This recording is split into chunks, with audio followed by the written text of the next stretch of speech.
Hi, I'm the Rap Critic, and this episode was requested by William Maka. And if you'd like to request an episode and see other exclusive material, go to my Patreon for more info. I was thinking about last week's episode, and maybe I am too harsh on artists sometimes. Maybe I need to lighten up, if only for one episode. And I think this is the perfect guy to do it for, so let's talk about Travis Scott. Now, he specializes in a subgenre called cloud rap, a more ethereal type of rap with light, open, laid-back, relaxed beats and a lot more singing. You won't find too many hard hi-hats and gunshots here. It's more about the singing and experimentation with synthesizers and whatnot. It's been the way rap has been moving since A$AP Rocky's rise to prominence using Beats by Clam's Casino since 2011.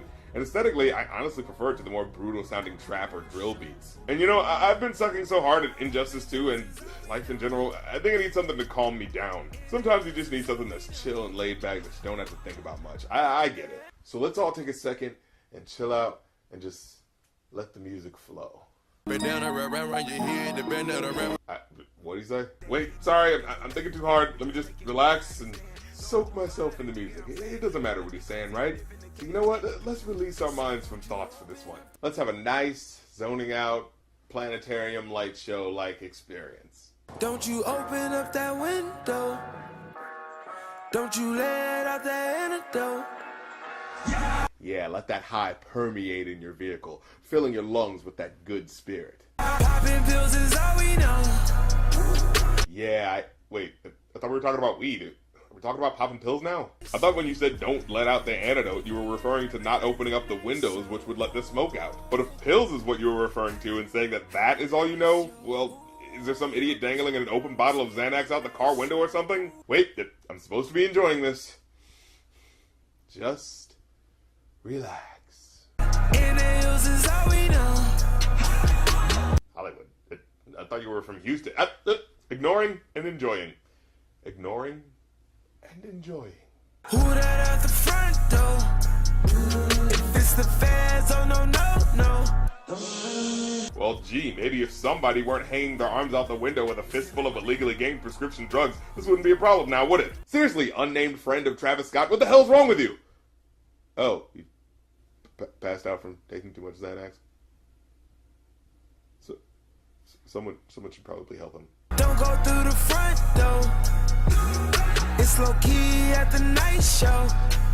Okay, one thing I wanted to bring up. It's not bad, it's just something I noticed. The song is called Antidote, a word that usually means a remedy for a certain sickness or ailment, right?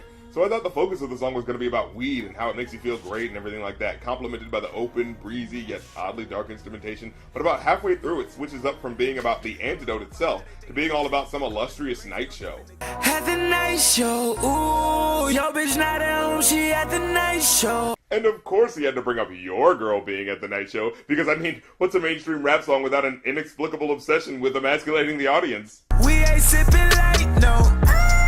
Alvin! You apologize for interrupting the man who's masking his vocal deficiencies with played out autotune right now! But okay, I do like how it changes up the structural expectation of a typical rap song with a bridge that just kind of interrupts the flow to alter the narrative purpose of the song. Thing is, I'm just not sure why that narrative change even happens. Like, why don't you just call it The Night Show and make it all about that? The idea of having an antidote, which would be a drug that takes away a certain type of pain, never really gets explored, so why even make that a focal point of the song in the first place? Party on a Sunday.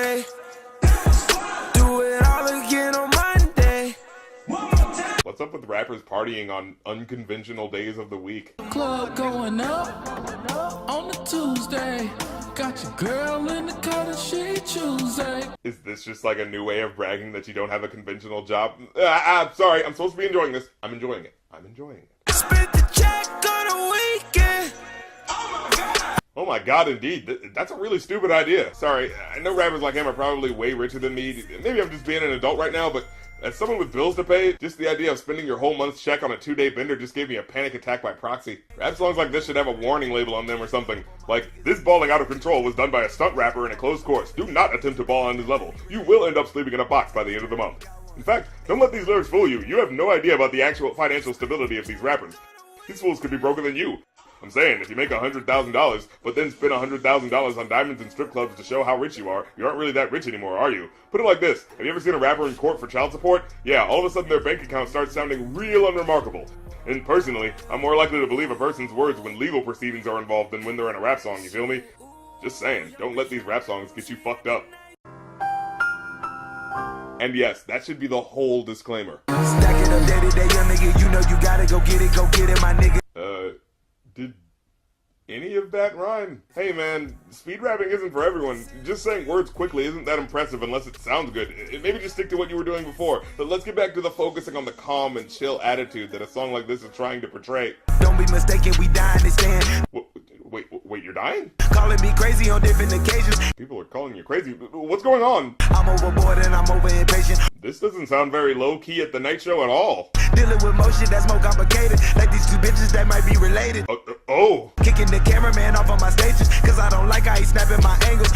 You don't really sound as chill and relaxed as this genre is implying. Like, whoa, dude, are you having a mental breakdown or something? Maybe you do need some antidote. I mean, who kicks a guy off stage because he doesn't like the way he's taking your pictures? Jeez, and I thought it was assholishly narcissistic of DJ Khaled to shout his name on tracks where he literally contributed the least out of all 40 people involved. But hell, at least he doesn't curb stomp people when they don't have the equipment set up right away. And he says stay jizz, so this has apparently happened more than once. You know, I'm trying to adapt to the format and whatnot, but wow, dude, you're the one who sounds like you're out of touch with the music here. I was expecting this night show to be cryptic and shrouded in mystery or something like that, not like a petulant child in the middle of a hissy fit. Anything can happen at the night show. As long as anything means assaulting my employees. And wait, are you reading a Bible? Because we all know what the real antidote was. Jesus. Oh hell yeah, bro. Can't turn up at the night show without the gospel according to Luke. Seriously, am I supposed to believe homeboy reading the Bible in between three ways with hot chicks, popping prescription pills, and attacking photographers? Blessed are the cameramen, for they shall inherit this booth to the head if they don't get this goddamn angle right. H-Town, you got one. Hey, you bun be like a number one. What the hell does that mean? Okay, so H-Town, you got one. Like, hey Houston, you got a song dedicated to you, so I guess the song's about Houston now. Although I could swear he was talking about being in the Hollywood Hills on the chorus, but whatever. And then he says, and you Bun B like a number one. What does that mean? Is he directly talking to Bun B now? Like, hey Bun B, you're like a number one person. Sounds kind of passive for a compliment. If you're trying to say he's the number one rapper, you say Bun B, you're the number one rapper. You wouldn't put a like in there as if he's unsure of what he wanted to say, so that doesn't make sense, does it? Just the words like a number one, it just makes it sound odd. Like a number one what? Like a number one rapper? Number one grandpa? Like a number one at McDonald's? What are you referring to? Wait, is this supposed to be some sort of halfway attempt at wordplay? Like he's saying Bun B and then bringing up ordering a number one at McDonald's because burgers have buns, so he's saying you Bun B are like a burger because you have burger meat? It's almost like a play on words, except it never comes back around to making sense. Well, overall, I'd give this a 2 out of 5. The music and chorus set an unearthly, spaced out vibe that the verses and delivery don't manage to live up to at all. It's good music for chill out playlists or whatever, but it's nothing to write home about. It's honestly wallpaper music. Blends in with things, but doesn't do anything to deserve being memorable. And anything that does stand out is too baffling to really even bother thinking about, at least from my perspective. Well, I'm the Rap Critic. You don't have to like my opinion, but I don't have to like your song.